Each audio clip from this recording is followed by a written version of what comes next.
میں یہ اسلام کی غربت کی کہانی تمہیں سنا رہا ہوں، جب میرے رسول کے چچا کے لیے پورے کفن کا ٹکڑا بھی دستیاب نہیں تھا، اسلام اس وقت بھی عزت پا گیا تھا، اسلام اس وقت بھی ذلیل نہیں تھا، اسلام اس وقت بھی سربلند تھا، اور اسلام اس وقت بھی عزتوں کی مسند پہ تھا۔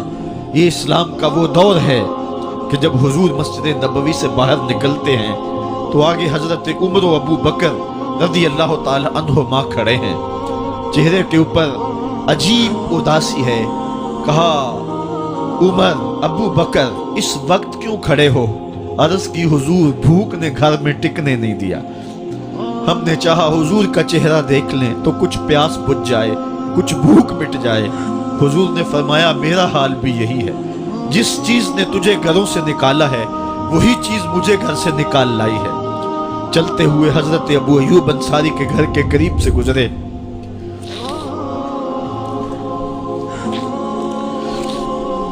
حضور کی خوشبو پا کے وہ باہر آ گئے۔ عرض کی بندہ نواز آج میرے مہمان نہیں بنتے؟ حضور نے کہا تمہاری مرضی۔ گھر لے گئے، چٹائی بچھائی، حضور کو بٹھایا، گھر والوں کو بکری کا بچہ ذبح کر کے دیا، کہا جلدی جلدی کھانا تیار کرو، میرے آقا کو بھوک لگی ہوگی۔ یہ کہہ کے واپس آئے، حضور کے پاس بیٹھے، نظر چہرے پہ پڑی تو گھبرا گئے۔ نکاحت کے آثار اتنے واضح تھے کہ سمجھ آ رہی تھی کتنے دنوں سے حضور نے کچھ نہیں کھایا۔ اٹھ کے باغ میں چلے گئے، کھجوروں کا خوشہ توڑا، حضور کے سامنے رکھا، کہا بندہ نواز جب تک کھانا تیار نہیں ہوتا یہ کھجوریں تناول فرمائیں۔ تھوڑی دیر کے بعد کھانا دسترخوان پہ لگ گیا، حضور سے عرض کی گئی حضور آئیں کھانا تناول کر لیں۔ حضور نے دسترخوان پر تشریف فرما ہو کر کے حضور نے کپڑا اٹھایا تو حضور نے جب دیکھا کہ کھانا ہے تو حضور نے ایک روٹی لی اور چند بوٹیاں اٹھائیں اور ایک خادم کو بلا کر کے کہا جاؤ ہمارے گھر لے آؤ، میری بیٹی فاطمہ کتنے دنوں سے بھوکی۔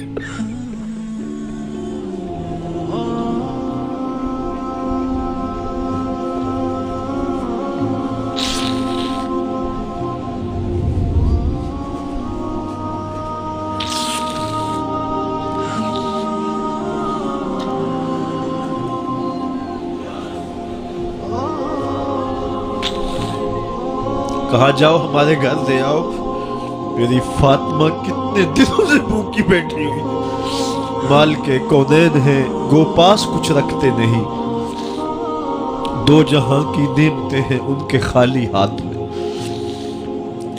آپ کو پتا ہوگا کہ جب میرے رسول کا انتقال ہوا ہے، حضور کا وصال ہوا ہے، تو حضور کی ایک زرہ ایک یہودی کے گھر میں گروی رکھی ہوئی تھی، حضور نے زرہ رکھ کر کے اس سے قرض لیا ہوا تھا۔ یہ اسلام کی غربت کی کہانی ہے، اور پھر اللہ نے اسلام کو امارت کے رنگ بھی دیے۔ اور تمہیں کہانی سناؤں، حضرت عدی بن حاتم روایت کرتے ہیں، صحیح بخاری میں روایت ہے، یہ حاتم تائی کے بیٹے ہیں، کہتے ہیں میں حضور کی خدمت میں حاضر ہوا، ایک شخص آیا کہنے لگا حضور غربت نے میرا برا حال کر دیا ہے، اور اس نے شکایت کی غربت کی، پسماندگی کی اور اپنی معاشی بدحالی کی۔ پھر ایک شخص آیا کہنے لگا حضور میرے پاس دولت تو ہے لیکن میں نے جس منزل پہ جانا ہے راستہ پر خطر ہے، تو میرے لیے کیا حکم ہے کہ میں کیسے راستہ طے کروں؟ تو یہ دو لوگوں نے یہ باتیں کی تو حضرت عدی کہتے ہیں کہ حضور نے روئے سخن میری جانب موڑا اور میری جانب مخاطب ہو کے کہا عدی تو نے ہیرا دیکھا ہے؟ عدی کہتے ہیں میں نے عرض کی حضور دیکھا نہیں، سنا ہے، ہیرا یہ شہر ہے عراق کا۔ تو حضور نے فرمایا عدی تو نے ہیرا دیکھا ہے؟ میں نے کہا نہیں حضور دیکھا نہیں، اس کا تذکرہ سنا ہے۔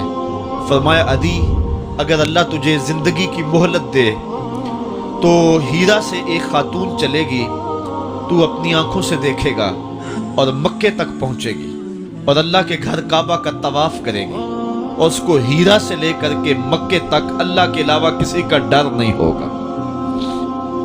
کہتے ہیں کہ میں نے دل میں کہا کہ پھر بنو طے کے ڈاکو مر گئے ہوں گے جنہوں نے عرب کے اوپر روب ڈال رکھا ہے، تو وہ تو پھر ختم ہو گئے ہوں گے، کہتے ہیں میں ابھی سوچ ہی رہا تھا کہ حضور نے مزید میری حیرت میں اضافہ کرتے ہوئے کہا عدی اگر تجھے اللہ نے زندگی کی مہلت دی تو تو دیکھے گا کہ کسرا کے خزانے تیری جھولی میں ہوں گے۔ تو اس دور کی سپر طاقت تھی۔ میں نے کہا حضور کسرا بن ہرمز؟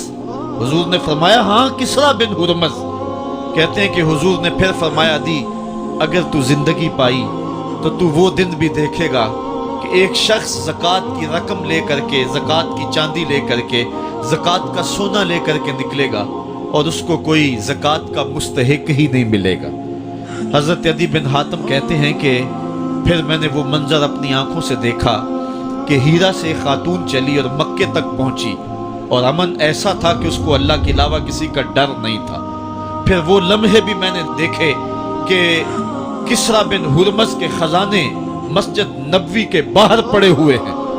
تو کہتے ہیں تیسری چیز میں دیکھ نہ سکا، اور میں نے لوگوں کو کہا کہ یہ میں تو نہیں دیکھ سکا، میری شاید زندگی وفا نہ کرے، اور اگر تمہاری زندگی وفا کرے تو تم دیکھنا میرے آقا نے جو فرمایا تو 2 باتیں تو پوری ہو گئی ہیں، اور تیسری بات تم دیکھ لو گے۔ حضرت یحییٰ بن سعید فرماتے ہیں کہ حضرت عمر بن عبدالعزیز کا زمانہ تھا، اور انہوں نے مجھے افریقہ کی جانب زکوٰۃ وصول کرنے کے لیے بھیجا۔ میں وہاں سے زکوٰۃ وصول کی، اور پھر میں زکوٰۃ لینے والے مستحقین کو ڈھونڈنے لگا، تو کہتے ہیں مجھے کوئی مستحق نہ ملا۔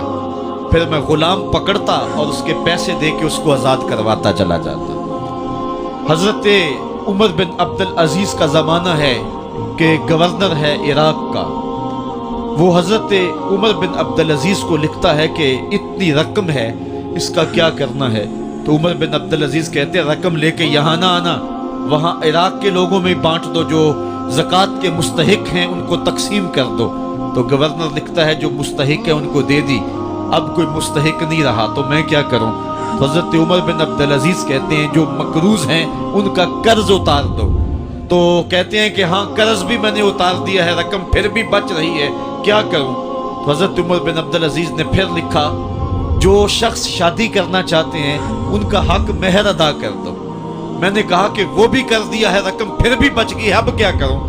تو حضرت عمر بن عبدالعزیز نے مجھے لکھا کہ جو غیر مسلم ہیں جنہوں نے ٹیکس دیا ہوا ہے، جتنا ٹیکس دیا ہے اس سے دگنے پیسے ان کو قرضے میں دے دو، اور ان کو کہو جاؤ اس کا کاروبار کرو، کھیتی باڑی کرو، اور ساتھ انہیں یہ بھی کہہ دینا قرض کی فکر نہ کرنا اور زیادہ اس میں پریشان نہ ہونا، جب دے سکو گے دے دینا۔